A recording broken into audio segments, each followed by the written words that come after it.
نحمدہ ونصلی علی رسولہ الکریم اما بعد فاعوذ باللہ من الشیطان الرجیم بسم اللہ الرحمن الرحیم۔ حاضرین و سامعین السلام علیکم ورحمۃ اللہ وبرکاتہ۔ اس وقت ہمارے ساتھ معروف دینی اسکالر مولانا مفتی محمد اسحاق صاحب تشریف فرما ہیں، وہ آپ کی ای میلز کے جواب اب آپ کو دیں گے۔ مولانا صاحب، شہزاد صاحب پاکستان سے لکھتے ہیں کہ سر پر ٹوپی پہننے سے کیا نماز کا ثواب بڑھ جاتا ہے؟ اس کے بارے میں وضاحت فرما دیں۔ یہ جو سمجھا جاتا ہے نا کہ سر پر ٹوپی لینے سے نماز کا ثواب بڑھ جاتا ہے، یہ بالکل دین میں ایک بے بنیاد بات ہے، اس کی کوئی دلیل نہیں۔ مرد کے لیے سر کا ڈھانکنا یا ننگا رکھنا بالکل برابر ہی ہے نا، بلکہ امام ابو حنیفہ رحمۃ اللہ علیہ کے کہنے کے مطابق اگر نیت ہو امکان تجرو، عاجزی کی نیت سے آدمی سر سے کپڑا اتار دے کہ کیا میرا وقار اور کیا میری عزت، میں تو خدا کے سامنے سر بھرانا رسوار ذلیل ہو کر پیش ہوں گا، تو کہتے ہیں پھر زیادہ بہتر صحیح بات۔ نہ کراہت سے نہ جیسے ننگا کار نزد یار، اگر عاجزی اور تواضع کی نیت ہے پھر کوئی مکروہ نہیں۔ جی ایک صاحب ایسے بخاری صاحب پوچھتے ہیں کہ مجھے ہسٹری سے پڑھنے کا بہت شوق ہے، تاریخ اسلام پڑھنے کے لیے کوئی مستند کتاب تجویز فرما دیں، اور یہ فرما دیں کہ کہاں سے خریدی جا سکتی ہے۔ تاریخ اسلام پر جو کتابیں لکھی گئی نا، ان میں سے زیادہ جو ہے نا بہتر خامیاں تو اس میں بھی ہوں گی۔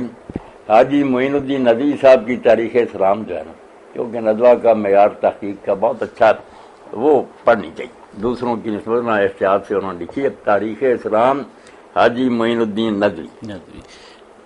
میرے بھائی، یہ کتاب آپ کو مکتبہ اسلامیہ فیصل آباد سے ایزیلی مل سکتی ہے، اس لیے اگر آپ خریدنا چاہیں تو مکتبہ اسلامیہ سے رجوع کر سکتے ہیں۔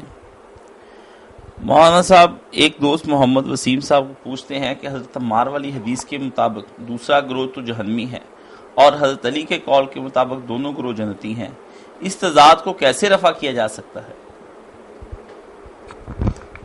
نہ حضرت عمار کی روایت سے یہ ثابت ہوتا ہے کہ دوسرا گروہ جہنمی ہے۔ اس میں یہ بات بیان ہوئی ہے کہ عمار جنہوں کو جنت کی طرف بلاتے ہیں، کیونکہ وہ خلیفہ وقت کی بیعت اور اطاعت کی طرف دعوت دے رہے تھے، اور خلیفہ برک کی موجودگی میں اس کی بیعت اور اس کے ساتھ ہی اطاعت کا تعلق جو ہے یہی جنت کا راستہ، اور دوسرے لوگ بغاوت کی ترغیب دے رہے تھے، تو ظاہر بات ہے کہ جرم ہے، اور جرم کی سزا تو جہنم ہی ہے۔ مگر یہ نہیں ہوتا کہ اگر کسی کے بارے میں کہا جائے کہ اس کی سزا یہ ہے شراب پینے کی یا نماز چھوڑنے کی یا بغاوت کی، تو کرنے والا ضرور ہو جاتا۔ یہ ایک سزا ہوتی ہے، مگر ہو سکتا اس کے لیے کوئی معنی بھی ہو، اس کے پاس کچھ ایسیاں نیکیاں ہوں، اللہ کی رحمت ہو جائے، حضور کی شفاعت ہو جائے، سزا بیان کی جاتی ہے کہ اس جرم کی سزا یہ ہے۔ باقی فلاں آدمی کو یہ ملے گی یا نہیں، اس میں بہت سی چیزیں دیکھنی پڑتی ہیں، اس لیے عمومی بیان الگ کرنا چاہیے، اور کسی شخص پر اس کو اپلائی کرنے میں نا بڑی احتیاط کرنی چاہیے۔ اس لیے ہم کہتے ہیں کہ ان کا راستہ غلط تھا، وہ بالکل باطل پر تھے، حضرت علی اور ان کے ساتھی حق پر تھے، یہ جنت کا راستہ تھا، وہ غلط تھا، دوزخ کا تھا، مگر یہ دوزخ میں جائیں گے یا نہیں اس کا نہیں کوئی فیصلہ کر سکتا۔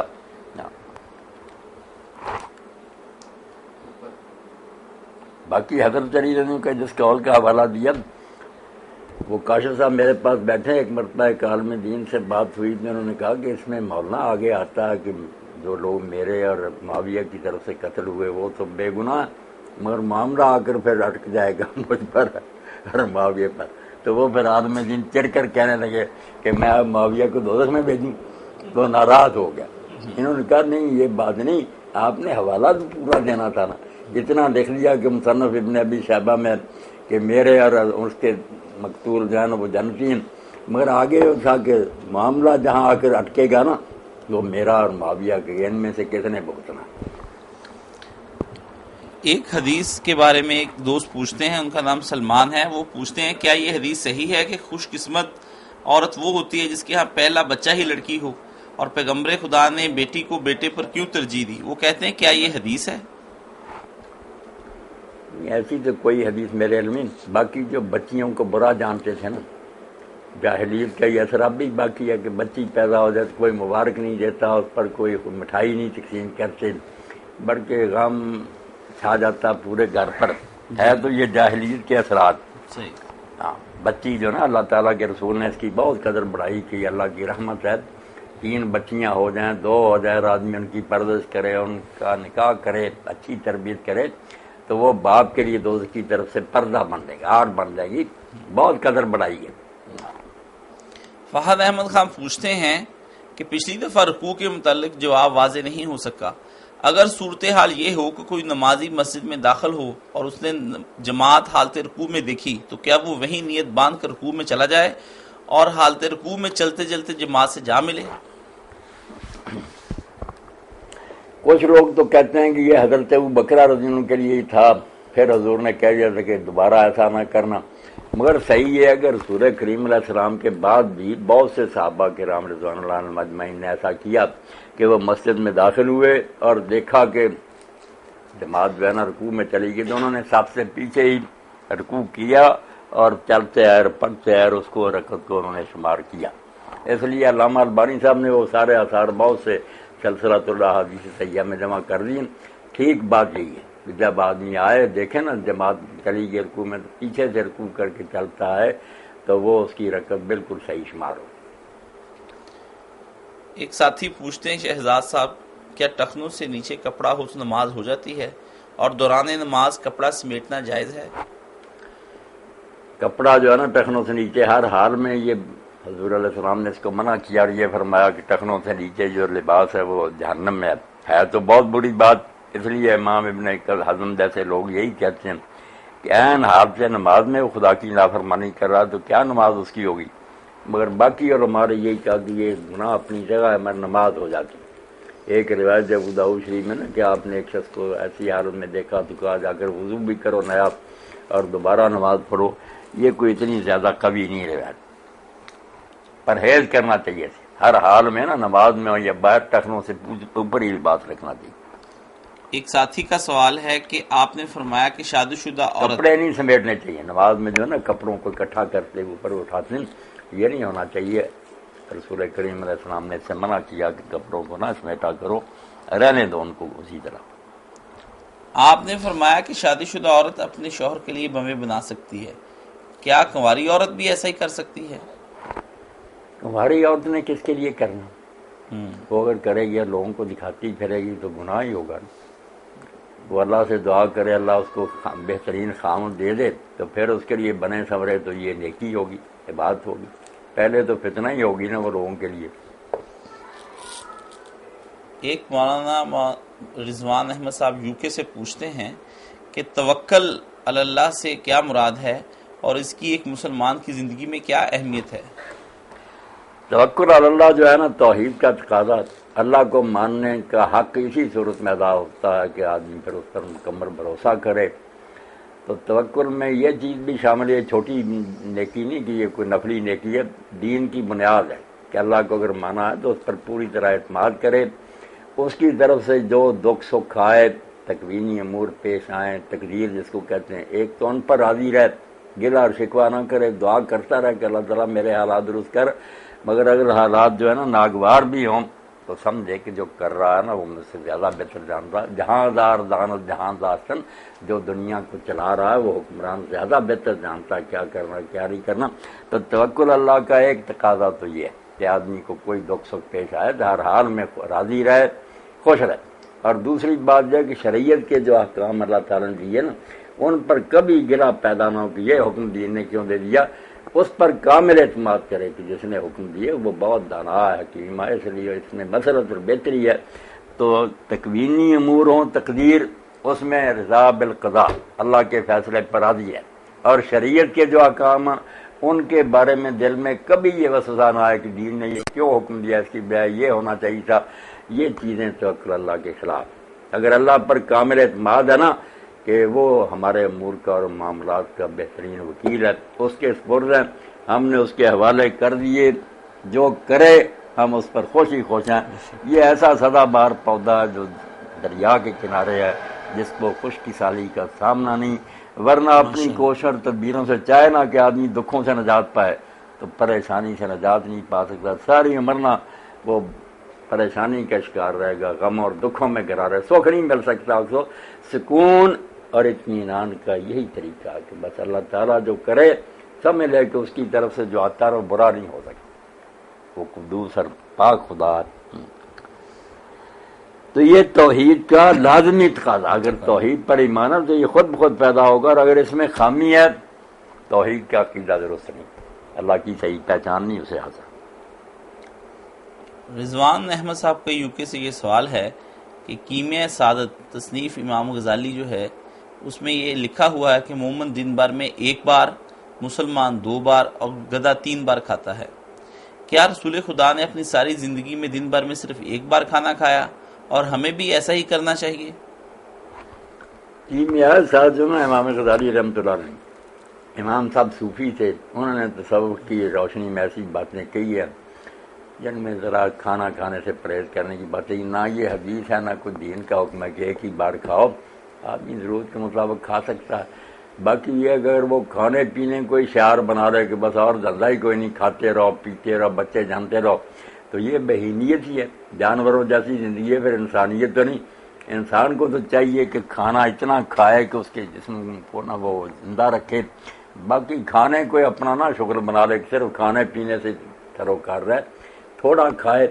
قلت طعام، قلت منام، قلت کلام، قلت اختلاط انا، یہ 4 چیزیں نا سارے مجاہدے کی جان ہے کہ لوگوں سے زیادہ ملے جلے نہ، فضول باتیں نہ کرے، اور نہ زیادہ کھائے نہ زیادہ سوئے، مناسب حد تک ان چیزوں کو رکھیں۔ 1 سے زیادہ مرتبہ آپ کھا لیا کریں۔ امام غزالی رحمۃ اللہ علیہ بہت نیک تھے، صوفی تھے، مگر ان کے بارے میں یہ بات جو ہے نا، یہ تو مسلمہ کہ علم حدیث میں وہ مفلس ہی تھے۔ احیاء اور علوم الدین میں یا کیمیہ سعادت میں جو حدیثیں دی ہیں نا، ان پر لوگوں نے تخریج کر کے بتایا کہ بہت کم صحیح ہے۔ باتیں ان کی ٹھیک ہیں، درویشی کی ہیں، مگر حدیثیں نہیں ٹھیک۔ انہی صاحب کا سوال ہے، سنا ہے جب سور پھونکا جائے گا تو سب بے ہوش ہو جائیں گے، مگر حضرت موسیٰ علیہ السلام بے ہوش نہیں ہوں گے، اس کی کیا وجہ ہے؟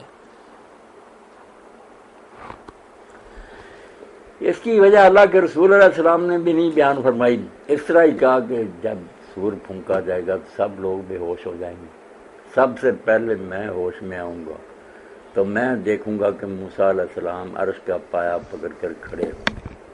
اب حضور فرماتے ہیں کہ یہ نہیں مجھے اللہ تعالیٰ نے علم دیا کہ وہ بے ہوش ہی نہیں ہوں گے یا بے ہوش ہوں گے مگر مجھ سے پہلے ہوش میں آ جائیں گے، یہ علم مجھے نہیں عطا کیا۔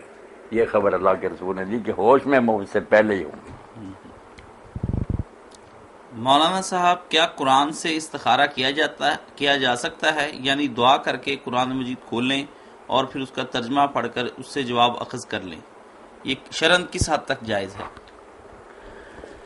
نہیں، شریعت میں اس قسم کے استخاروں کا کوئی ذکر نہیں، باقی امت میں ایسے استخارے رائج ہیں، کوئی قرآن سے استخارہ کرتا، کوئی کسی طرح تسبیحوں سے کرتا، مگر سب سے بہتر یہی ہے کہ آدمی اللہ تعالیٰ سے دعا کرے کہ میں یہ کام کرنا چاہتا ہوں، اگر یہ بہتر ہے تو اللہ تعالیٰ اس کے ہونے کے لیے اسباب مہیا کرے، اس میں برکت دے، اگر نہیں یہ میرے حق میں بہتر ہے تو اس میں کوئی روڑا اٹکا دے، خلوص دل سے یہ معاملہ اللہ کے سپرد کر دے، پھر جو ہو نا اس پر راضی رہے۔ یہ استخارہ نبی علیہ الصلوۃ والسلام نے سکھایا، یہ قرآن مجید کے استخارے اور دوسرے دین میں نہیں آئے۔ مولانا ضمن یہ بتا دیں کہ یہ استخارہ کسی وقت بھی کیا جا سکتا ہے؟ دن میں کسی وقت بھی کیا جائے، 2 رکعت نماز پڑھ کے نا یہ دعا کرے، آج جانا اللہ تو سب کچھ جانتا ہے، قادر مطلق ہے، اگر یہ چیز میری دنیا آخرت کی یہ بہتر ہے تو اس میں برکت دے، ہونے دے، اگر نہیں میرے لیے مناسب اس میں کوئی روڑا اٹک جائے، اور جدھر بہتری ادھر مجھے متوجہ کر دیا جائے۔ کچھ لوگ یہ بھی ساتھ کہتے ہیں کہ آپ سو جائیں، آپ کو خواب میں اشارہ ہوگا، یہ تمام چیزیں کس ساتھ؟ یہ چیزیں جو ہے نا یہ لوگوں نے ساتھ زمین میں خود ہی لگا لی ہیں کہ سونا چاہیے اور پھر خواب آئیں گے اس کی تعبیر، ایسی کوئی بات اللہ کے رسول نے نہیں بتائی، بس دعا کرنی ہے خلوص سے اللہ سے، پھر معاملہ اللہ کے سپرد، جو ہو اس کو بہتری ڈالے۔ ایک ساتھی، ان کا نام محمد علی ہے، سویڈن سے پوچھتے ہیں، میں سویڈن میں اسٹوڈنٹ کے طور پر رہتا ہوں اور ایک ہوٹل میں ملازمت کرتا ہوں جہاں کھانے کے ساتھ شراب بھی بیچی جاتی ہے۔ یہاں میں جبکہ میں اپنی فیملی کا واحد کفیل ہوں اور مجھے دوسری جاب اس لیے نہیں ملتی کہ مجھے وہاں کی زبان نہیں آتی۔ آپ میری رہنمائی فرما دیں کہ اس صورت پہ کیا میں وہ جاب چھوڑ دوں یا اسے جاری رکھوں؟ آپ وہ جاب نہ چھوڑیں، مگر ساتھ ساتھ نا اس میں کوشش میں لگے رہیں کہ کوئی ایسی جاب مل جائے جہاں یہ شراب کا کاروبار نہ، اللہ تعالیٰ آپ کو نصیب کرے۔ آپ کا جذبہ تو بہت مبارک ہے کہ آپ اس حرام چیز کے استعمال سے نفرت کرتے ہیں، مگر جب تک کوئی جاب نہیں نا ملتی آپ یہ نہ کام کریں، ایسا نہ ہو کہ بعد میں پچھتانا پڑے۔ اور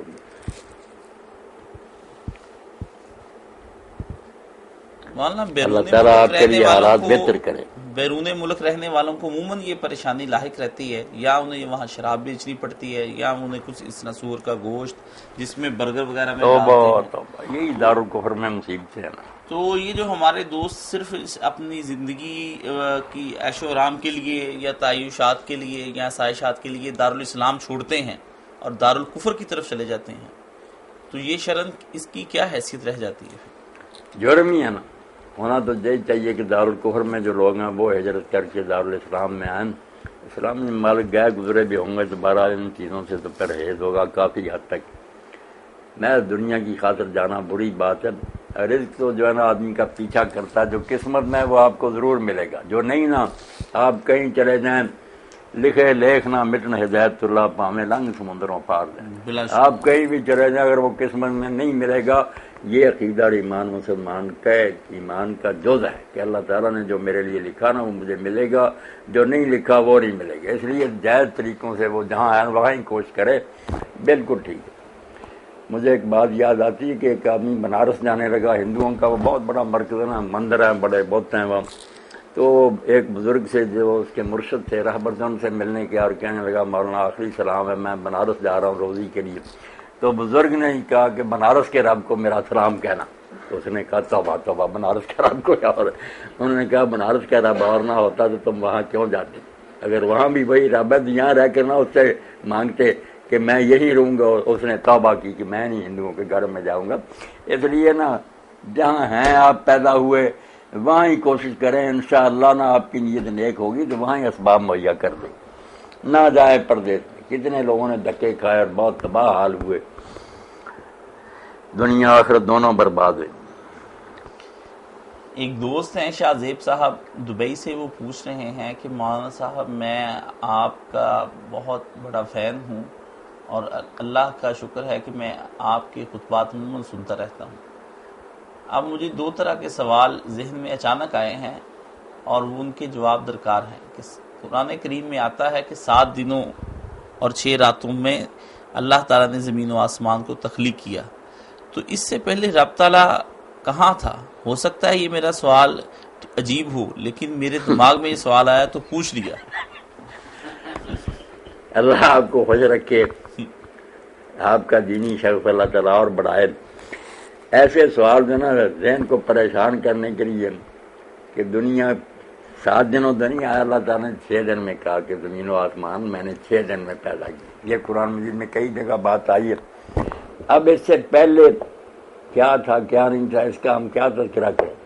باقی یہ بات ابن تیمیہ رحمۃ اللہ علیہ جیسے لوگ کہتے ہیں کہ اللہ تعالیٰ کوئی فارغ تو نہیں بیٹھا رہا ہوگا، اس لیے یہ دنیا جو ہے اس سے پہلے خدا جانے کتنے جہان اس نے بنائے اور وہ سارے ختم ہوئے، اس کے بعد نئے بنائے۔ ہماری یہ دنیا جس میں رہ رہے اب ہم، یہ عالم جو ہے یہ 6 دن میں اللہ تعالیٰ نے بنایا اور یہ بھی ایک وقت پر ختم ہو جائے گا۔ اب اس کے بعد پھر اللہ تعالیٰ کو نئی دنیا بنائے گا، یعنی یہ سارے معاملے اللہ جانتا۔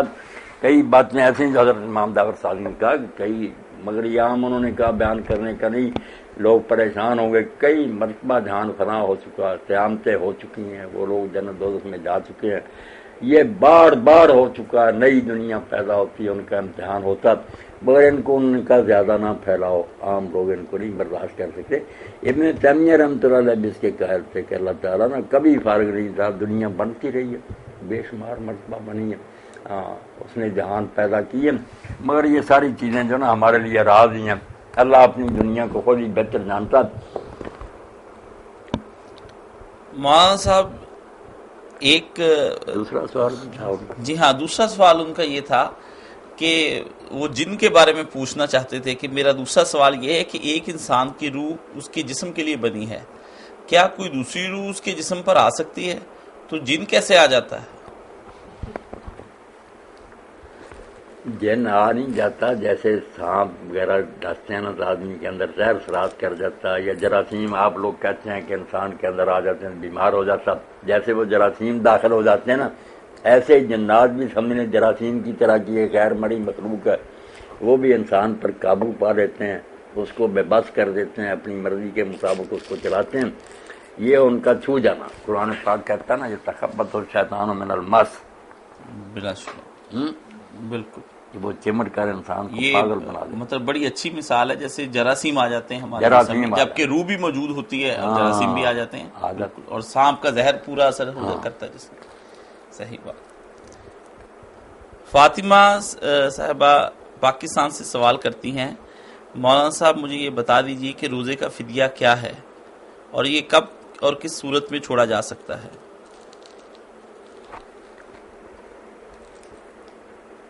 ایسا بیمار آدمی جس کے تندرست ہونے کی کوئی امید ہی نہیں کہ کسی وقت بھی وہ آگے جا کر تندرست ہوگا، اس کے لیے یہ ہے کہ وہ روزہ چھوڑ دے، فدیہ دے دے۔ عورتوں کو دو حالت میں روزہ چھوڑنے کی اجازت ہے، اگر پیٹ میں بچہ ہے تو حاملہ عورت کو اجازت ہے کہ وہ روزہ چھوڑ سکتی ہے، اور اسی طرح جو دودھ پلا رہی بچے کو بھی چھوٹا ہے وہ اس کو بھی اجازت ہے۔ ان سب لوگوں کے لیے پھر فدیہ ہے۔ فدیہ وہی ہے جو آپ چھوٹی عید کے موقع پر صدقہ فطر دیتے ہیں ایک آدمی کی طرف سے 1.25 سر گندم، وہ ایک روزے کا فدیہ ہے۔ تو یہ دونوں آپشن موجود ہیں، اگر یہ بچیاں اور دوسرے لوگ جو ہے نا کسی زمانے میں چھوٹے دنوں میں جا کر رکھ سکتے ہیں تو روزے رکھ لیں، پھر فدیہ نہیں، اگر نہیں رکھ سکتے کسی وقت ہی فدیہ دے لیں۔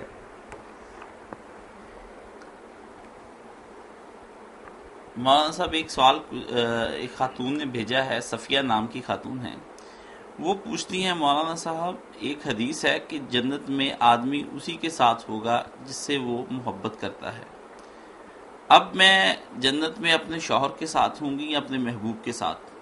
اگر میں اپنے محبوب کے ساتھ زندگی گزارنا چاہتی ہوں تو آپ اس کے بارے میں مجھے وضاحت فرمائیں، کیا میں وہاں پر اپنے شوہر کے ساتھ جاؤں گی یا پھر اپنے محبوب کے ساتھ؟ نہیں، اگر تو آپ اپنے شوہر کے علاوہ کسی اور سے محبت کرتی ہیں جو آپ کے لیے جائز نہیں، محبت تو آپ کو اپنے خاوند سے کرنی چاہیے، تو آپ اور آپ کا محبوب جنت میں کیا جائیں گے جو ناجائز محبت کے مجرم ہیں۔ یہ جو بات فرمائی آپ نے کہ جس سے محبت کرتا ہے، یہ تو ایسے جیسے ہم حضور سے محبت کرتے ہیں، صحابہ کرام سے، اہل بیت سے، اولیاء سے، اس سنس میں یہ بات آئی ہے کہ جن جن سے محبت ہوگی، اگر ہمارے اعمال کچھ کم بھی ہوں گے تو اللہ اپنے فضل سے ہمیں ان کے ساتھ ملا دے گا جن نیک لوگوں سے محبت ہوگی۔ مگر یہ غیر شرعی محبت کہ آپ نکاح کے بغیر کسی مرد سے محبت رکھتی ہیں، یہ تو جرم ہے، اس سے تو توبہ کرنی چاہیے۔ آپ دعا کریں کہ آپ کا نکاح جو ہے نا جنت میں بھی برقرار رہے، آپ اپنے خاوند کے ساتھ ہی رہیں۔ نیک بیویوں نے تو یہ کیا، جیسے حضور نے فرمایا تھا کہ اگر کوئی عورت اس کا خاوند فوت ہو جائے، اس کے چھوٹے چھوٹے بچے ہیں تو ان کی خاطر وہ نیا نکاح نہ کرے، ان بچوں کو سنبھالتے رہے، حانیہ عربی زبان میں اس کو کہتے ہیں، تو خاوند کے ساتھ ہی ہوگی۔ نیک بیویاں تو یہ چاہتی ہیں کہ اپنے خاوند کے ساتھ ہی ان کا یہ رشتہ برقرار رہے، کیوں نیا ڈھونڈنا؟ اللہ رحم فرمائے۔ یہ وجہ عورتیں پسند نہیں کرتی ہیں اپنے خاوند کو، اس حوالے سے کیا یہ سوال ہے؟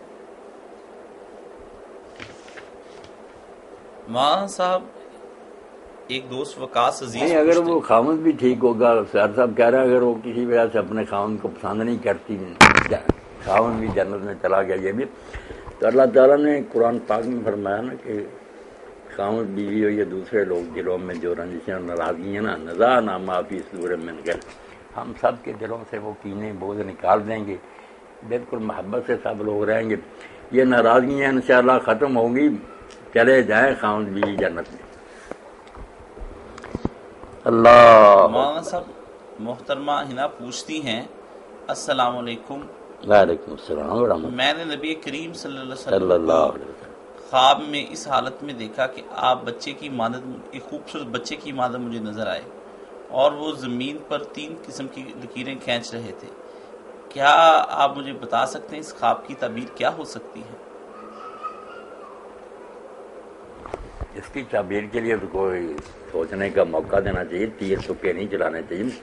باقی بڑی خوشی کی بات ہے، آپ کو سرکار رسالت مآب صلی اللہ علیہ وسلم کی زیارت ہوئی، مومن کے لیے بہت بڑی بشارت ہے، مگر یہ کہ آپ کو بچے کی شکل میں دیکھا اور اس کی لکیریں، اس کے لیے ذرا رجوع کریں گے نا تعبیر کی کتابوں کی طرف انشاءاللہ نا۔ ایک صاحب نے پوچھا کہ مولانا صاحب کیا خون کے نکلنے سے وضو ٹوٹ جاتا ہے؟ وضو نہیں ٹوٹتا، بس خون جو ہے نا اس کو دھو لینا چاہیے صاف کر کے، وضو پہلا ہی برقرار۔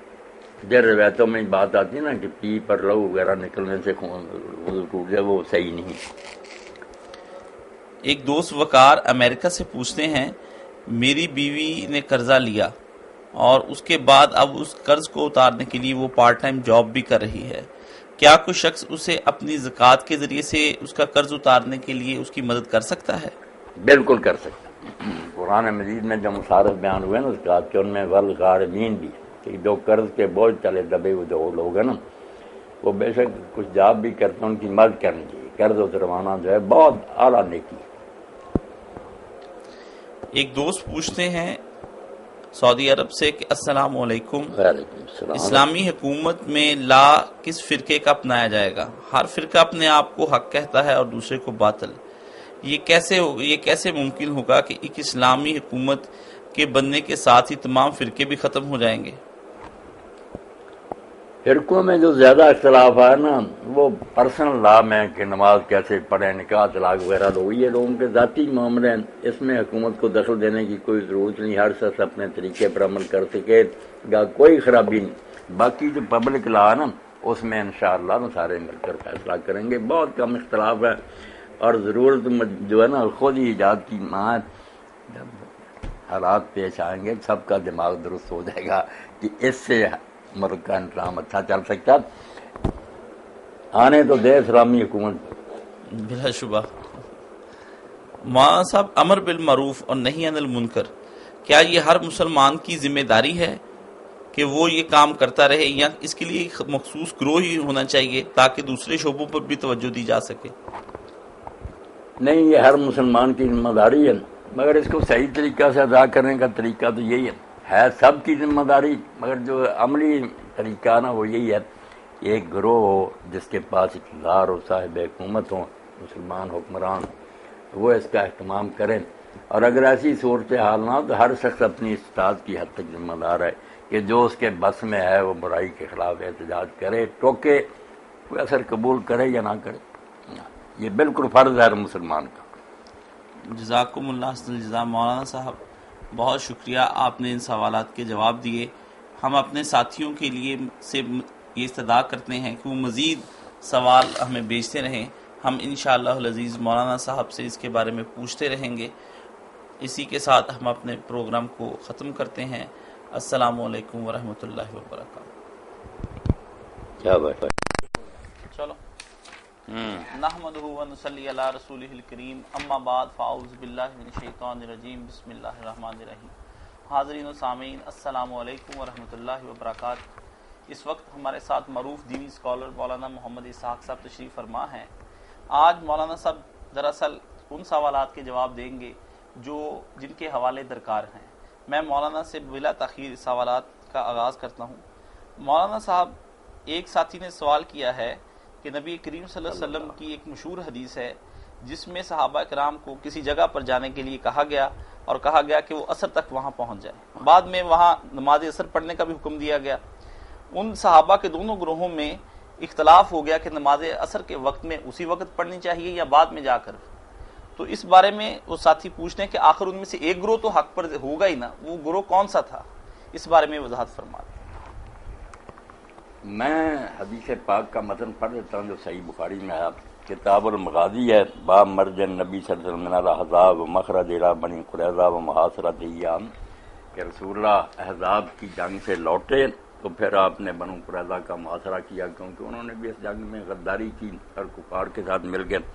تو اس کے بارے میں عبداللہ بن عمر کہتے ہیں قال النبی صلی اللہ علیہ وسلم یوم الاحزاب، کہ رسول کریم علیہ السلام نے احزاب کے دن فرمایا لا یصلی احد العصر الا فی بنی قریظہ، کہ کوئی آدمی عصر کی نماز بنی قریظہ کے علاوہ کسی جگہ نہ پڑھے، اور نکلو عصر وہاں پڑھیں گے۔ فادرک بعضهم العصر فی الطریق، بعض لوگوں کو راستے میں اثر کا وقت آ گیا، وقال عباس ملا نصلی حتی ناطق، تو کچھ نے کہا کہ ہم اثر نہیں پڑھیں گے جب تک وہاں نہیں جائیں گے، حضور نے کہا تھا اس کے علاوہ نہیں پڑھنا۔ وقال عباس بل نصلی لم یرد منا ذلک، بعض نے کہا یار حضور کا منشا تھا کہ جلدی کرنا، اگر جلدی کرنے کے باوجود وقت ہو گیا تو ہم نماز پڑھ لیں گے، حضور کا یہ منشا تھوڑا تھا کہ اگر وقت ہی ہو جائے تو نماز نہیں پڑھنی۔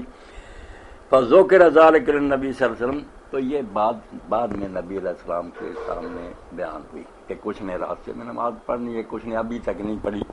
ولم یعنف واحد میں، نبی علیہ السلام نے ان میں سے کسی کو برا بڑا نہیں، دونوں کو ضرور سمجھا کہ انہوں نے بھی میرے حکم کی تعمیر کی، انہوں نے بھی بات کی روح کو سمجھا کہ وقت پر تو نماز پڑھنی چاہیے۔ یہ ہے حدیث بخاری شریف کی، باب جو ہے نا مغازی کا 30 نمبر ہے اور 4119 نمبر حدیث۔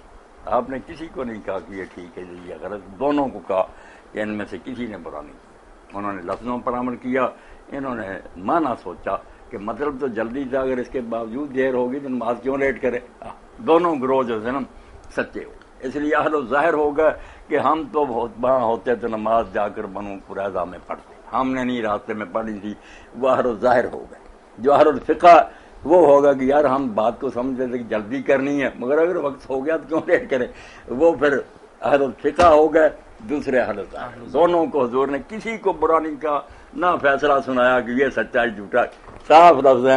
فذکر ذلک للنبی صلی اللہ علیہ وسلم، حضور سے یہ بات بیان ہوئی، فلم یعنف واحد، کسی کو آپ نے نہ برا بلا کہا، دونوں کی نیت دیکھی، ایک نے لفظوں پر عمل کیا، ایک نے معنی جو تھا اس کی طرف توجہ کی۔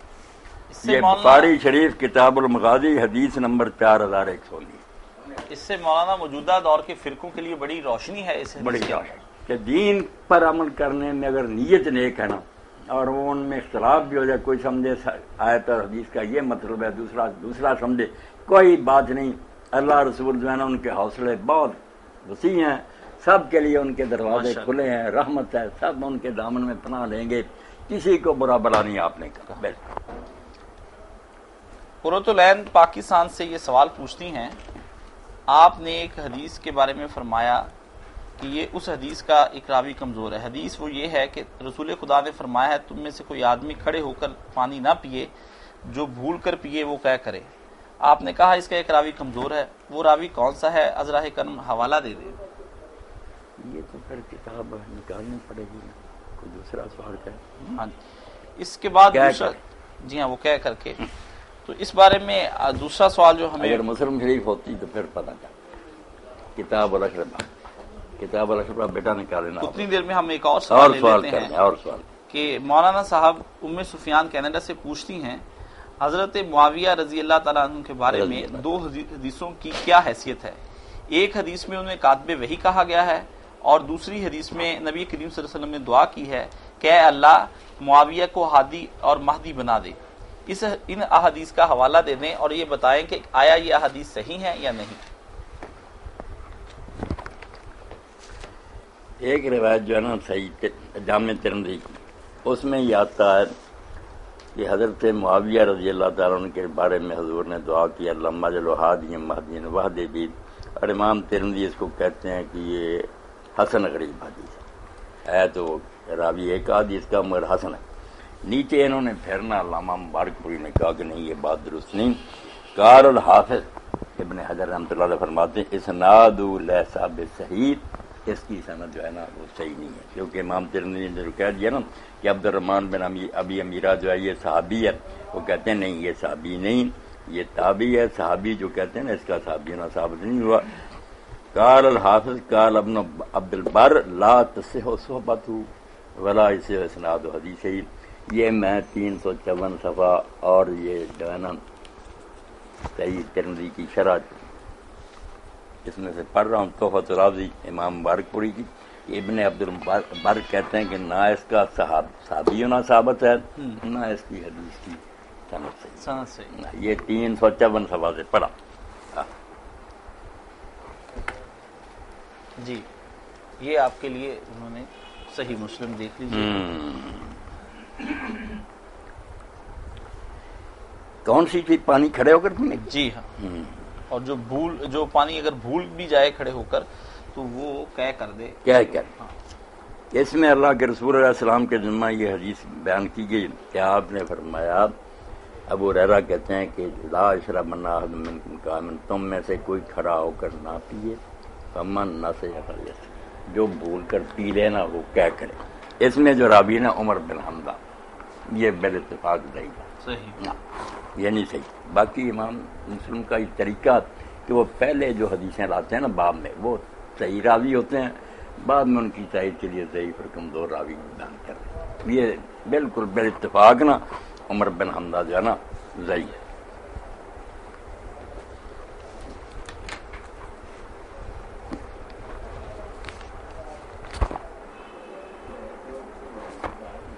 اللہ اکبر۔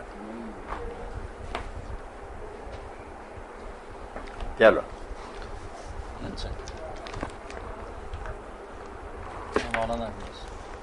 جی، مولانا صاحب محمد علی سویڈن سے پوچھتے ہیں، میں سویڈن میں رہتا ہوں، یہاں مغرب 10:11 پر ہوتی ہے اور عشاء کا وقت 12:43 پر ہوتا ہے، کیا میں دونوں نمازیں جمع کر سکتا ہوں؟ نمازیں جمع کرنے کی اجازت ہے، مگر اس کو عادت بنا لینا بھی غلط ہے نا۔ پھر 5 نمازوں کے وقت ہی نہیں رہ جاتے، 3 ہی وقت ہو جاتے ہیں، یہ بھی غلط بات ہے۔ کبھی کبھی اگر ضرورت محسوس کرے آدمی تو چھوڑنے کی بجائے دونوں نمازیں اکٹھی ایک وقت میں کر لے، اجازت ہے، مگر اس کو عادت نہیں بننا چاہیے، بالکل غلط بات ہے۔ اگر اس کو عادت ہی بنا لے اور اسی طرح کرتا رہے پھر تو 5 وقت ہی نہ رہ گا۔ اسد بخاری صاحب پاکستان سے سوال کرتے ہیں، مولانا صاحب آپ نے بتایا تھا کہ ایک کاتب وہی مرتد بھی ہو گئے تھے، مرتد ہو، ان کا نام بتا دیں اور یہ بھی فرما دیں کہ جب وہ مرتد تھا اسے قتل کیوں نہیں کیا گیا اور اسے بار بار مسلمانوں کے قبرستان میں کیوں دفن کیا جاتا رہا؟ کیا کسی مرتد کو نبی علیہ الصلوۃ والسلام کے دور یا صحابہ کی زندگی میں قتل کیا گیا؟ بالکل قتل کیا۔ حضور کی زندگی میں نا حضرت معاذ بن جبل جب یمن گئے گورنر بن کر تو انہوں نے ایک شخص کو دیکھا کہ وہ جکڑا ہوا تھا، وہ موسیٰ شریعت میں حاکم تھے، وہاں ان کے پاس پوچھا کیا معاملہ، کیا ہے؟ مسلمان ہوا پھر مرتد ہو گیا، تو آپ نے کہا میں سواری سے نہیں اتروں گا جب تک شریعت کا حکم جاری نہ کروں، تو اس کو قتل کروایا اور بعد سواری سے اترے، اور یہی فرمایا کہ اللہ کے رسول نے فرمایا کہ جو اپنا من بدلا دین ہو فقتلہ، جو دین بدلے اس کو قتل کر۔ کاتب کا جو مسئلہ نا یہ صحیح بخاری ہے، 3617 نمبر ہے اس کا۔ حضرت انس فرماتے ہیں کان رجل نصرانی، ایک آدمی عیسائی تھا، فاسلم اسلام لیا، وقال البقرہ وآل عمران، اس نے یہ دونوں بڑی صورتیں بھی پڑھ لی، یاد کر لی، عالم بن گیا۔ فکان یکتب للنبی صلی اللہ علیہ وسلم، اور وہ حضور کے لیے لکھا کرتا، کاتب بن گیا۔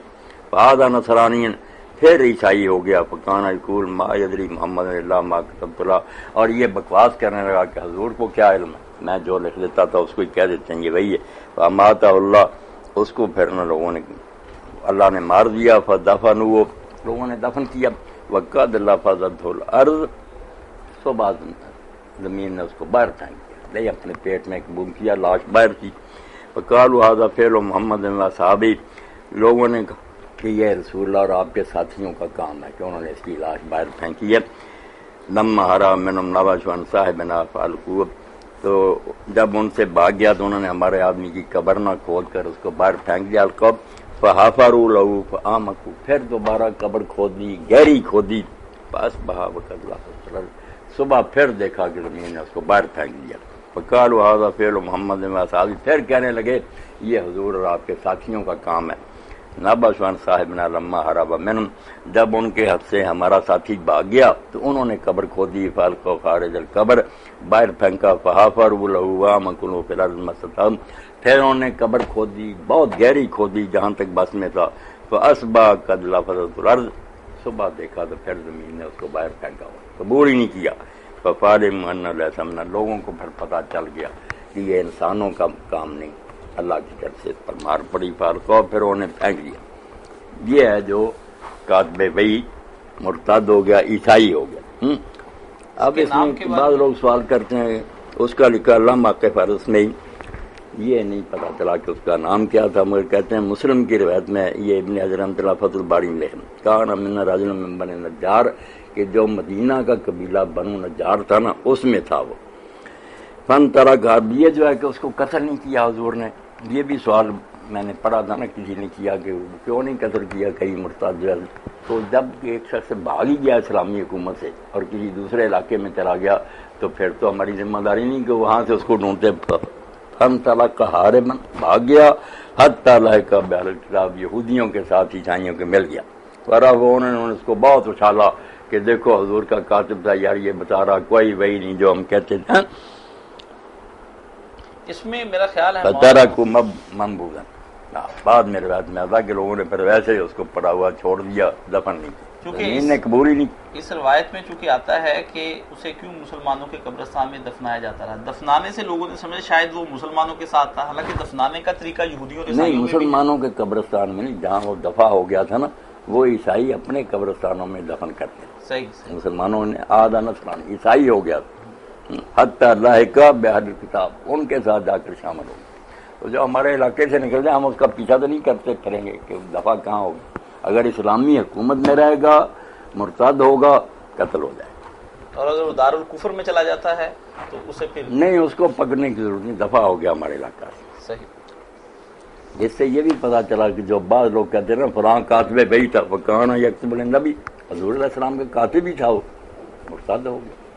کئی جو ہے نا ایسے لوگ جو کاتب بھائی سچے تھے مرتد ہوئے، ان میں سے بھی اور ایک عبداللہ بن سعد بن نبی سرا جو حضرت عثمان رضی کا ماں شریک بھائی تھا، بعد میں ان کے زمانے میں گورنر بھی مصر کا بنا، وہ بھی اسلام لایا، کاتب بھائی بنا، مگر پھر مرتد ہو.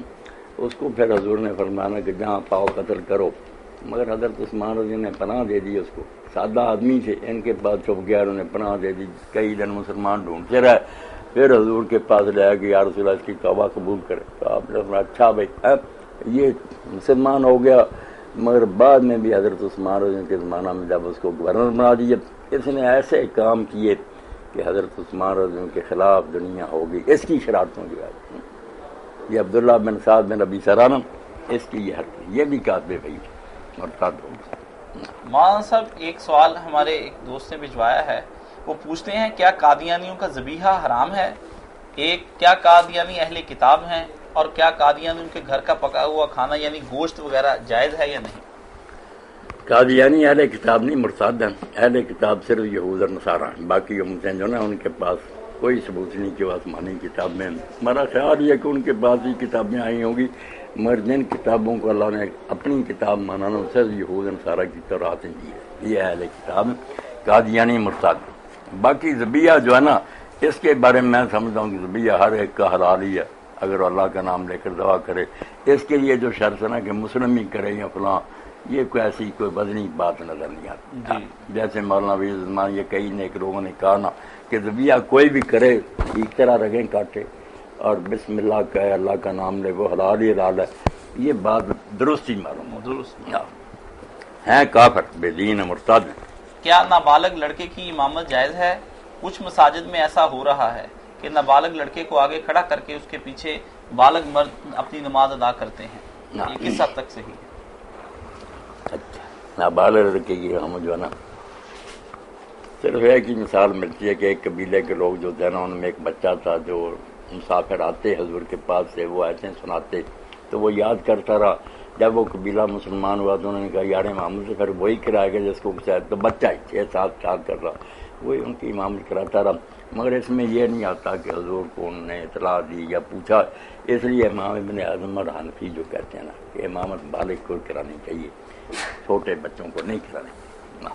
جب چھوٹے بچوں کو جماعت میں بھی حکم ہے کہ پچھلی صفوں میں کھڑے ہو، مردوں کے ساتھ کھڑے نہ ہو، تو صحیح بات یہی معلوم ہوتی ہے وہ ضرورت کے مطابق اگر ہوتا رہا نا، اس کو قانون نہیں بنانا. منصور صاحب UAE سے پوچھتے ہیں کہ میں نے اذان مغرب سنی اور جلدی سے مسجد کی طرف چل پڑا، وہاں پہنچا تو نماز مغرب ہو رہی تھی، میں جا کر نماز میں شامل ہو گیا. دوسری رکعت میں یاد آیا کہ میرا وضو نہیں ہے، میں نے شرم کے مارے نماز نہ توڑی اور نماز پوری پڑھ لی. بعد میں نے وضو کیا اور نماز دہرائی، لیکن دل میں کھٹکا ہے کہ آخر میں نے گناہ کیا، اس کا کفارہ کیا ہے؟ کفارہ تو کیا ہونا، مگر آپ نے بہت برا کیا. جب آپ کو پتہ چل گیا کہ میں باوضو نہیں ہوں تو آپ اسی طرح نماز پڑھ کے رہے تو بہت بڑے گناہ کی بات. نماز تو باوضو ہونی چاہیے. اللہ تعالیٰ آپ کو معاف کرے، آئندہ ایسی حرکت سے باز رہیں. باقی کفارہ کوئی نہیں، اللہ سے معافی مانگے. معافی سے. اور آخری سوال ہمارا یہ ہے، حسن محفوظ سعودی عرب سے لکھتے ہیں کہ مولانا صاحب قادیانیوں سے میری بات ہوئی تو وہ مجھے کہتے ہیں نبوت اور رسالت میں فرق ہے اور مرزا صاحب نبی تھے، رسول نہیں۔ میں نے بہت سے علماء سے یہ سوال پوچھا لیکن وہ مجھے مطمئن نہیں کر سکے، از راہ کرم مجھے اس کا حل بتا دیں۔ کیا کہتے ہیں قادیانی؟ مرزا صاحب کیا تھے؟ وہ نبی تھے، رسول نہیں، اور نبوت اور رسالت میں فرق ہوتا ہے۔ نبوت اور رسالت میں لوگ فرق کرتے ہیں۔ علماء نے سمجھا کہ حضور نے ایک حدیث میں نا رسول تھوڑے بتائے، نبی زیادہ تعالیٰ نے بتائے، تو یہ کہتے ہیں رسول اور نبی میں فرق ہے۔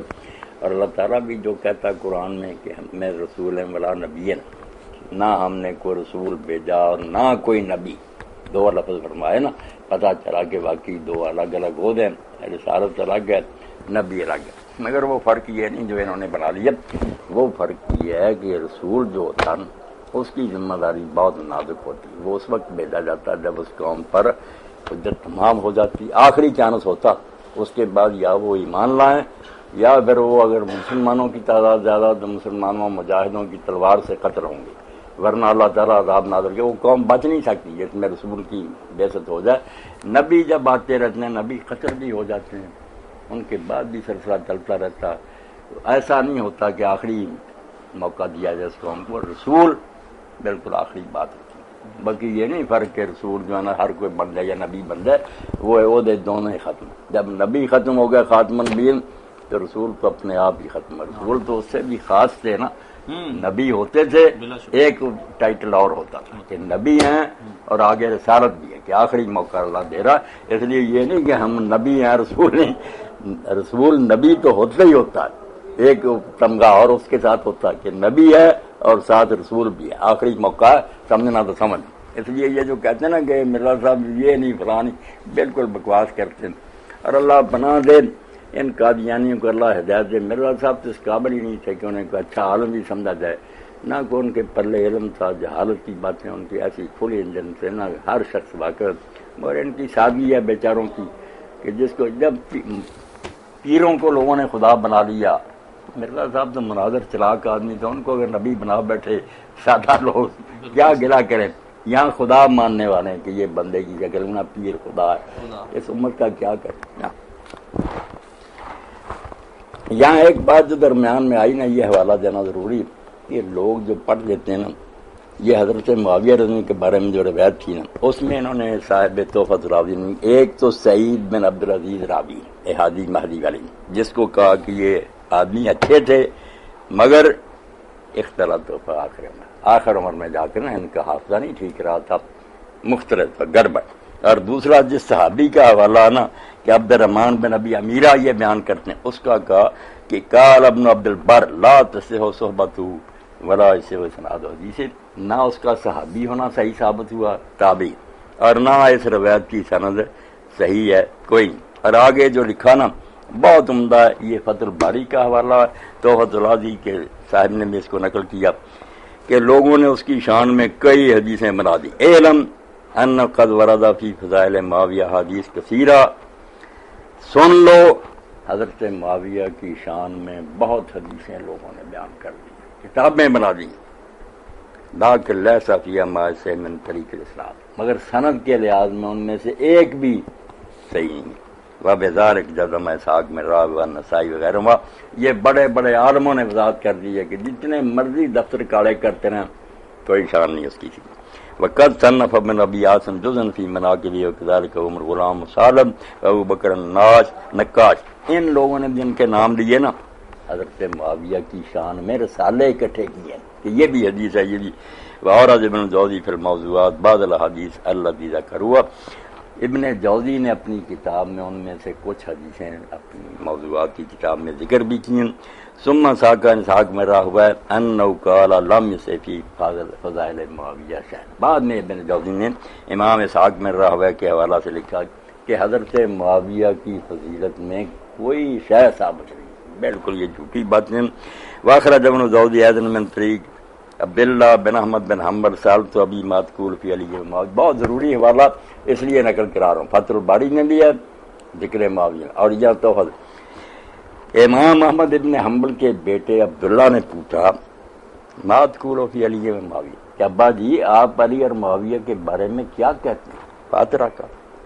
تو دیر تک امام احمد بن حنبل نے سر جھکایا، ثم قال، پھر فرمایا بیٹا علم ان علی کان کثیر العذاب، کہ علی بدقسمتی سے اس کے دشمن بہت ہو گئے، مسلمان جو ہے نا بہت دشمن بن گئے، ففتش اعداؤہ لہ عیبا، تو دشمنوں نے بڑی تلاش کی کہ علی کا کوئی عیب نہ ڈھونڈے، فلم یجدوا، انہیں اس کا کوئی عیب نہیں ملا، فحمد اللہ رجل قد حاربہ فاترہ کان منہم لعلی، تو پھر انہوں نے یہ مکاری کی کہ جو آدمی حضرت علی سے جنگیں لڑتا رہا نا اس کو انہوں نے مکاری سے اتنا اچھالا، اس کی شانیں بیان کی کہ علی کیا ہے، معاویہ جیسا ہی ہے نا، فاشار بہذا را مختلق معاویہ من الفضائل، تو یہ بات کیا کرے امام احمد بن حنبل نے یہ اشارہ کیا کہ معاویہ کی جتنی شانیں گھڑی ہیں علی کے برابر کرنے کے لیے ممن لا اصل لہ، ان کی کوئی حقیقت نہیں، یہ مکاری ہے، سیاسی چال ہے، قضا فی الفتح، جیسا کہ فتح الباری میں ہے۔ یہ 354 355 صفحہ تحفۃ الرازی امام عبد الرحمن المبارک پر اہل حدیث چوتھی جلد، اور یہ فتح الباری میں بھی جہاں ذکر معاویہ باب وہاں امام نے یہ کھول کر لکھا۔ اب یہ جو کہہ دیتے نا کہ عبد الرحمن بن ابی امیرہ، جس کو یہاں کہا کہ نہیں یہ صحابی نہیں، اس کا صحابی ہونا ثابت نہیں، جس نے حاجی مادی کے روایت کہتے نہیں، یہ صحابہ جو لکھی نا ابن حجر نے صحابہ پر، اس میں بہت سی روایتیں دی ہیں جس سے ثابت کیا کہ نہیں یہ صحابی ہے، نہیں یہاں کا صحابی نہیں فتح الباری، وہاں کا صحابی ہے۔ تو اس کے بارے میں یہ بات سن لیں کہ امام ابن حجر رحمۃ اللہ نے اپنی زندگی میں جو کتابیں لکھی نا 3-4 کتابیں ہیں جن پر انہیں فخر تھا کہ یہ میں نے پختہ عمر میں لکھی ہیں، فتح الباری ہے اور یہ تہذیب و تہذیب ہے، یہ ہے پکی میری۔ جو پہلے تلخیص العبیر یا علیہ صاحبہ وغیرہ لکھی نہ مجھے کوئی ساتھی ملا تحریک کے لیے ساتھ، نہ میں کوشش کر سکا، وہ کتابیں اتنی معتبر نہیں جتنی یہ کتابیں۔ اب اس میں بھی دیکھ لیں یہ تہذیب و تہذیب ہے، اس میں بھی صاف نہ لکھا کہ یہ کوئی بات نہیں، صاف بیان کر دیا کہ یہ عمران بن ابی تعالیٰ سی، یہ ہے اس روایت میں جس میں آتا نا کہ یہ کاتب وحی تھا فلاں، سب رد کیا، کچھ نہیں، لیسا بذاک و ضعیف، ابن حبان وغیرہ نے صرف کہا قال ابو زرع لین، قال ابو حاتم والنسائی لیسا بالقوی۔ ایسے ہی نا لوگ ہیں جن کی روایتیں لوگ دیتے رہتے ہیں، حقیقت نہیں ان کی کچھ۔ مرتد کے بارے میں جو میں نے حوالہ دیا نا کہ حضرت معاذ بن جبل سواری سے ہی نہیں اترے، جب ابو موسیٰ اشعری کے پاس یمن میں گئے نا نہیں اترے، بتایا کہ کیوں باندھا ہوا، انہوں نے کہا مرتد ہو گیا۔ یہ 6923 نمبر حدیث ہے صحیح بخاری کی، اور باب یہ حکم المرتد والمرتدہ والستابت، تو لکھا ہے کہ حضرت ابو موسیٰ اشعری کو حضور نے بھیجا اور آدمیوں کو، تو اچھا ثم اتبع معاذ بن جبل، بعد میں حضور نے پھر ابو موسیٰ کے بعد معاذ بن جبل کو وہاں بھیجا، فلما قادم علیہ، جب حضرت معاذ وہاں پہنچے، القالو بسادہ، تو حضرت ابو موسیٰ اشعری نے ایک نا سرانہ رکھا، قال انزل کا اترو فاذا رجل عند موسیٰ، تو حضرت معاذ نے دیکھا کہ اس کے پاس ایک آدمی باندھا ہوا تھا، قال معاذ، کہا یہ کیا ہے معاملہ، قال کانا یہودین ثم اسلم ثم تاب، یہ یہودی تھا پھر اسلام لایا پھر یہودی ہو گیا، قال اجلس، تو بعد میں حضرت موسیٰ نے کہا کہ تشریف لائیں بیٹھیں، قال لا اجلس حتی یقتل، حضرت معاذ نے کہا میں نہیں بیٹھوں گا جب تک یہ قتل نہ کر لیا جائے، قضاء اللہ و رسول 3 مرات، اور 3 بار یہ فرمایا کہ یہی اللہ رسول کا فیصلہ، فامر بہ قتل، تو حکم دیا اور وہ قتل کیا گیا۔ یہ حضور کی زندگی میں جب گورنر ہو کر گئے جی، اور حضرت علی رضی اللہ عنہ کے زمانے میں جو لوگ بے ایمان ہو گئے کہنے لگے آپ ہی خدا ہیں، ہوتے علی رضی اللہ عنہ بے زناد کا پہاڑا کا زندگی لائے گئے بے دین، تو آپ نے جلا ہی دیا ان کو۔